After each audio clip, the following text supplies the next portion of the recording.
A Attitude Era é considerada até hoje como a era de ouro rebelde do wrestling.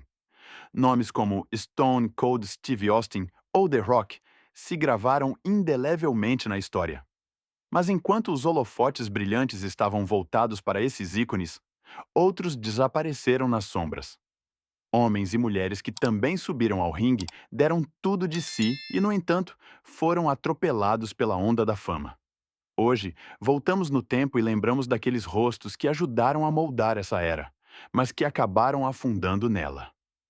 E começamos com um nome que outrora parecia promissor, e, no entanto, desapareceu quase silenciosamente. Top 1. Mr. Hughes. Quando se fala sobre as figuras mais estranhas da Attitude Era, seu nome é frequentemente mencionado com um leve sorriso. Mr. Hughes era conhecido antigamente como um guarda-costas frio e imóvel de terno preto, com óculos escuros e uma presença intimidadora. No início dos anos 90, essa imagem lhe rendeu reconhecimento. Quando ele retornou à WWF em 1999, a ideia parecia lógica no papel. Ele foi colocado ao lado do promissor Chris Jericho para fazer sua aparência parecer mais ameaçadora. Mas foi exatamente aqui que o problema começou. No ringue, Hughes parecia desmotivado e fora de lugar. Sua aura anterior havia desbotado. Sua aparência era menos imponente do que antes. Os fãs rapidamente se perguntaram por que um orador carismático como Jericho precisava de um acompanhante silencioso. A situação tornou-se quase absurda quando mais tarde se soube que Hughes supostamente dormiu na beira do ringue durante uma luta. Se foi exaustão ou indiferença, ninguém sabia ao certo. Mas o estrago estava feito. A história terminou após alguns meses, e Mr. Hughes desapareceu tão subitamente quanto chegou. Foi falta de motivação, timing errado ou simplesmente uma ideia que nunca deveria ter sido implementada. Seu papel na Attitude Era permaneceu pouco mais que uma nota de rodapé. Top 2. Nicole Bass. Quando se fala das mulheres da Attitude Era, muitos pensam primeiro em personalidades glamorosas e provocantes, que eram encenadas como símbolos sexuais. Nicole Bass, no entanto, não se encaixava em tal padrão. Ela não se destacava pela sensualidade, mas por sua enorme massa muscular e uma presença física que superava até mesmo muitos colegas masculinos. Já antes de sua estreia na WWF, ela havia feito nome no fisiculturismo e também se apresentado na ECW. Suas aparições no programa de Howard Stern tornaram-na adicionalmente uma figura polarizadora. Com esse histórico, ela parecia perfeita para uma era que amava personagens extremos. No entanto, no ringue, ela não conseguiu atender às expectativas. Suas lutas permaneciam curtas e pareciam mais atrações do que competições esportivas. Mesmo quando foi envolvida em uma storyline romântica com Val Venis, o foco estava mais no entretenimento provocante do que em sua força ou personalidade. Além disso, ela tinha dificuldades no microfone para estabelecer uma conexão emocional com o público, um fator decisivo em uma época em que o carisma era frequentemente mais importante do que a técnica. Sem uma direção criativa clara, ela perdeu relevância rapidamente. Já em julho de 1999, seu capítulo na WWF terminou. Estava à frente de seu tempo ou simplesmente mal posicionada em um ambiente que tinha outras prioridades? Nicole Bass continua sendo uma das figuras mais incomuns daquela época. Chamativa, diferente e, no entanto, esquecida rápido demais. Top 3. Brockus. À primeira vista, ele parecia ser exatamente o protótipo que Vince McMahon amava. Grande, de constituição maciça e com um corpo que parecia esculpido em aço. Quando Brockus se juntou à WWF em março de 1998, ele trouxe tudo o que visualmente parecia um futuro monstro da liga. Mas o tamanho por si só não era suficiente na Attitude Era. O palco já estava firmemente dominado por personalidades como Stone Cold Steve Austin, The Rock, Mick Foley e The Undertaker, que não apenas dominavam fisicamente, mas haviam construído uma profunda conexão emocional com os fãs. Brockus, por outro lado, faltava exatamente isso: identidade. Ele não tinha um papel claro, nenhuma storyline marcante e pouca oportunidade de se provar. Em vez de ser apresentado como uma força da natureza aterrorizante, ele aparecia em lutas curtas e esquecidas e frequentemente servia para fazer nomes estabelecidos parecerem melhores. Nem amado nem odiado, ele simplesmente permaneceu substituível. O golpe decisivo veio no infame torneio Brawl for All, onde eram permitidos golpes reais e não ensaiados. Segundo relatos, Brockus nem sabia que se tratava de uma luta real até ser atingido com força no ringue. A derrota veio rápido e destruiu sua imagem em poucos minutos. Pouco depois, ele foi movido para programas secundários e demitido em julho de 1998. Como alguém com uma aparência tão impressionante pôde desaparecer sem deixar rastros? Brockus tornou-se a prova de que músculos sozinhos não criam uma estrela. Top 4. Barbara Bush. Em 1999, no auge da Atitude Era, quando figuras provocantes e polarizadoras dominavam a programação, surgiu subitamente um novo rosto. Barbara Bush, conhecida como BB e interpretada por Kathy Dingman, não começou como lutadora, mas como paramédica na beira do ringue. Sua primeira aparição durante uma edição de Thanksgiving do SmackDown pareceu inicialmente uma pequena inserção humorística, quando ela interveio após a infame luta de Grave Ball. Mas o público notou imediatamente a enfermeira loira, e a WWF reagiu rápido. Do papel coadjuvante discreto, ela se tornou em pouco tempo uma presença fixa em storylines envolvendo o Women's Championship, especialmente em conexão com Ivory. Bebê tornou-se parte daqueles segmentos de entretenimento adulto que definiram a Atitude Era. Concursos de biquíni, lutas provocantes e comentários exagerados, especialmente de Jerry Lawler, garantiram que seu nome fosse mencionado regularmente. Por um momento, pareceu que ela se estabeleceria permanentemente. Mas a ascensão foi tão curta quanto intensa. Já após alguns meses, circulavam boatos nos bastidores sobre um suposto relacionamento com Bob Holly. Se essas especulações foram realmente o gatilho, permanece incerto. Mas pouco depois, ela foi demitida sem um grande segmento de despedida. Nenhuma explicação, nenhuma resolução, apenas silêncio. Era ela apenas um produto de seu tempo, criada para as manchetes e rapidamente substituída? Barbara Bush é emblemática da imprevisibilidade dessa era, na qual a fama podia surgir da noite para o dia e desaparecer com a mesma rapidez. Top 5. Beaver Cleavage. Se houvesse uma lista das piores ideias criativas da história da WWE, este nome certamente estaria no topo. Beaver Cleavage não era apenas bizarro, mas um exemplo clássico de quão longe a Attitude Era estava disposta a cruzar fronteiras. A história começou em 1999, após a separação da tag team The Headbangers, porque Thrasher se lesionou.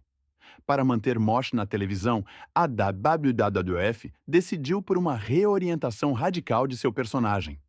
O resultado foi uma figura adulta, que se comportava como uma criança, morava com a mãe e recebia leite em segmentos estranhos. A integração veio vagamente de uma sitcom inofensiva dos anos 50, mas a execução parecia estranhamente sugestiva e perturbadora. Já as primeiras vinhetas não geraram risadas, mas confusão e vergonha alheia. Os telespectadores se perguntavam o que estavam vendo.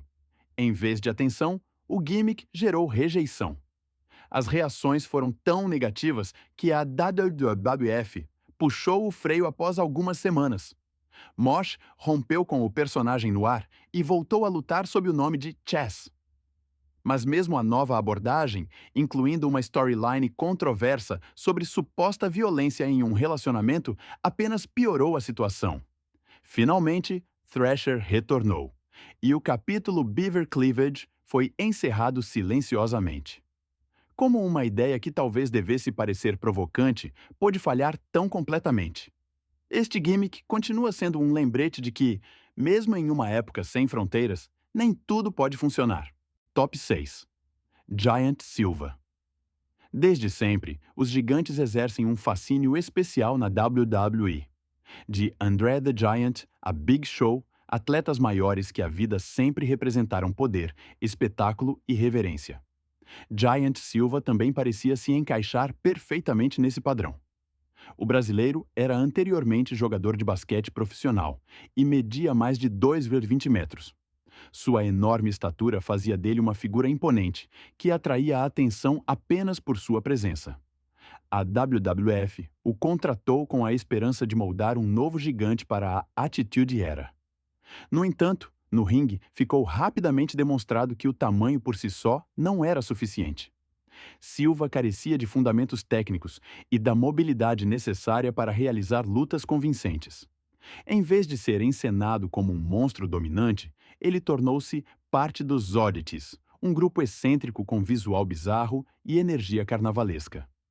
Em meio a essa orientação mais cômica, Silva parecia menos ameaçador e mais amigável e quase gentil. Seu momento mais conhecido foi a vitória dos Oddities no SummerSlam 1998, em uma luta handicap, mas além disso, ele mal deixou marcas duradouras. Após pouco mais de um ano, ele deixou a WWF. No Japão, encontrou mais reconhecimento posteriormente, mas no contexto da Attitude Era, permaneceu como um exemplo de oportunidades perdidas. Estava no lugar errado na hora errada ou simplesmente não estava pronto para o ritmo daquela época? Giant Silva continuou sendo um colosso impressionante que, no entanto, nunca conseguiu romper a sombra das verdadeiras lendas. Top 7. Salvatore Sincere. Em meados dos anos 90, a WWF ainda experimentava personagens profissionais e clichês exagerados para gerar atenção. Nesse ambiente, Salvatore Sincere entrou em cena. Ele personificava um cavalheiro ítalo-americano aparentemente educado e charmoso, com um tom subjacente que parecia manipulador. Por trás das palavras amigáveis e do sorriso, escondia-se uma figura que brincava conscientemente com estereótipos e se destacava por isso. Quando estreou em 1996, ele realmente atraiu olhares. Mas seu timing foi problemático. Enquanto seu personagem ainda se movia no estilo da antiga WWF cartunesca, o wrestling começou a mudar rapidamente. A atitude estava se formando e o público exigia personalidades mais brutas e realistas. Mesmo assim, Salvatore Sincere permaneceu regularmente presente no Raw em 1997 e 1998. Ele frequentemente servia como oponente para estrelas promissoras ou estabelecidas como Shawn Michaels, The Undertaker ou o jovem Rocky Maivia, que mais tarde alcançaria fama mundial como The Rock. Ele nunca ganhou títulos, mas fez parte de uma fase de transição entre duas gerações do wrestling.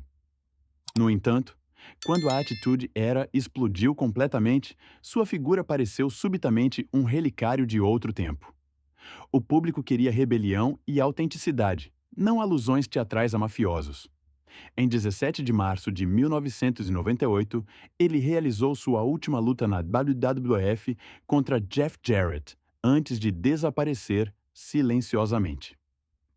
Era talentoso o suficiente para mais, mas estava simplesmente no lugar errado na hora errada? Salvatore Sincere continua sendo uma lembrança fascinante da mudança que marcou essa era. Top 8. Scott Putski. No papel, Scott Putski parecia trazer condições quase ideais. Como filho da lenda do wrestling Ivan Putski, grandes expectativas pesavam sobre ele. Muitos acreditavam que ele poderia carregar o legado poderoso de seu pai para uma nova geração. Estreou na WWF em 1997, exatamente no momento em que a Attitude Era começava a se desenrolar. Poderia ter sido o momento perfeito para um novo começo.